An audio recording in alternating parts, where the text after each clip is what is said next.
Now in this section we're going to take the mind map that's been created, the mood board, and also the digital imagery that was collected, and see how we can combine those with the words of the company name to create a logo.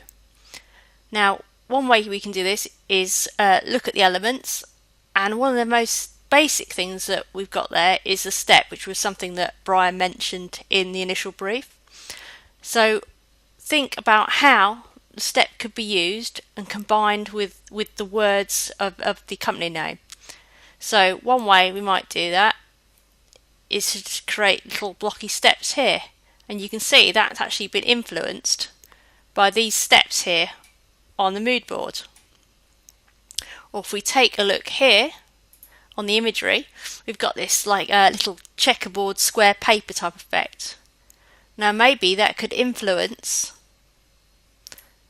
some block type steps here where the little square becomes the dot of the eye.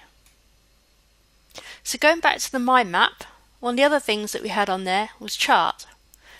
So we also had lots of reference for charts on the mood boards. So think about how you can combine the idea of a chart with the words of the company name. So one way you could perhaps do that would just be to simply use the dot of the eye to become part of a flowchart.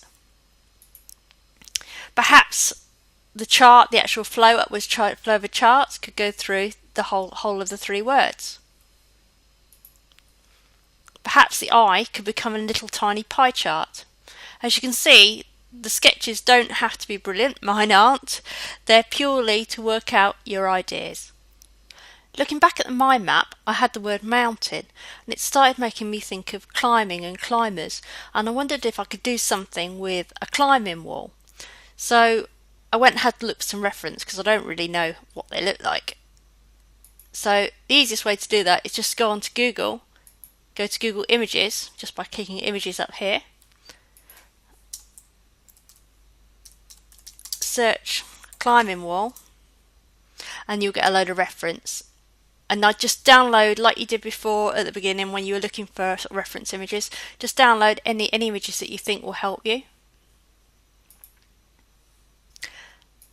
And so I worked out that I could probably use the dot of the eye again to make a little sort of climbing wall. It looks a bit like a juggler actually, but it was another option.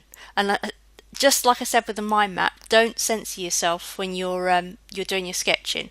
It doesn't matter if it's something that's not appropriate at this stage, because you're going to narrow them down. So the more options you've got, the more options you've got to narrow down, and then you can hone them in as you go.